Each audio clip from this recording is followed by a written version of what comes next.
je pense que c'est correct. Moi, ma question de vous l'avez, Quelle question? Le cognitif, pour analyser, essayer de redémarrer la production artistique dans tous les domaines en Algérie, nonobstant les aléas politiques qu'on vit tous les jours. C'est-à-dire,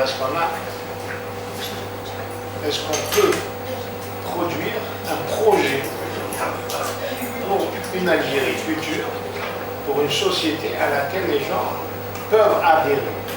Parce que même l'État, les conflits autour de ça, l'État lui-même ne pourra pas résoudre la question si on ne débat pas de ça entre nous. exact. Je donne un exemple de Ousmane Los Angeles quand elle a été Le séisme. par le séisme. Au départ, en général, c'est les urbanistes, les gens d'architecture qui vont bâtir la ville, puis that's it.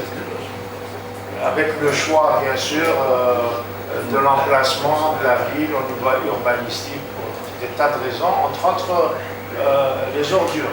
Par exemple, si vous bâtissez votre ville à une certaine place où il y a la brise de terre, vous avez derrière la brise de mer, ces deux vecteurs vont sortir un genre de vent qui va tourbillonner dans les rues et enlever le détritus, c'est-à-dire une calclarie d'un point de vue naturel. Il y a aussi, dans le POG, on y revient, les villes pilotes qui devaient être échemmées autour d'Alger pour freiner les zones rurales, absorber les gens. C'est le Comédor. Et le Comédor. Et donc, à partir de là, pouvoir assurer une viabilité, j'allais dire, démographique à Alger, qui normalement est conçu pour 550 000 habitants.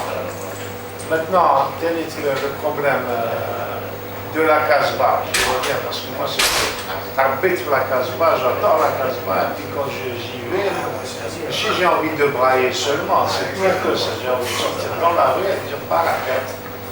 Pourquoi? Parce que le bastion, vous l'avez restructuré, les gens viennent, ah c'est beau, ils n'ont plus envie d'aller vers la Casbah. Ça devient comme un prototype. Il y a un prototype là, c'est bon. Exactement, C'est le mot. La Casbah, on tue, on égorge la Casbah.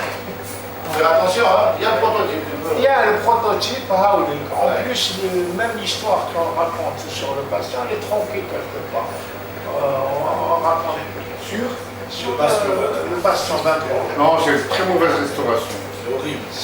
C'est les Italiens qui l'avaient fait. Les Italiens, les Turcs ont demandé, mais il n'y a pas d'architecture ottomane en Algérie. La Casbah n'a rien d'ottoman. Il y a ça, il y a Les aussi. Ottomans n'ont jamais amené leur femme. Il y a aussi un autre problème en architecture, c'est celui des maisons d'hôtes. Là où il allait à d'Alger, par exemple, comme dans toutes les villes du monde, elle a ces villas d'hôtes où on reçoit, quand on reçoit des ambassadeurs, des, je sais pas moi, des invités étrangers, hein, on les met là-dedans pour vivre dans notre environnement culturel. J'ai vu dedans, moi j'ai visité quelques-unes, il y a de beaux tableaux que je n'ai jamais vus dans les galeries. Non. Je me demande où je dis, mais comment ça, des petits trésors là, qui sont dans ces villas-là. Et ces villas-là, il n'y a jamais eu quelqu'un qui a pris au moins le temps ou l'initiative de faire un recensement, mais avec un genre d'inventaire avec tout ce qu'il y a dedans. Tout simplement, tu l'as dit jamais, tout simplement parce que ces villas sont détournées. À chaque fois qu'il y a un wali qui passe, il s'accapare une villa. À chaque fois. Et c'est malheureux. C'est une destruction d'un patrimoine incroyable. Mais, bon, tu as pris ton truc, etc. Participez pas de l'inventaire, mais au moins qu'on ait des modèles plus tard aussi sur lesquels on puisse s'inspirer.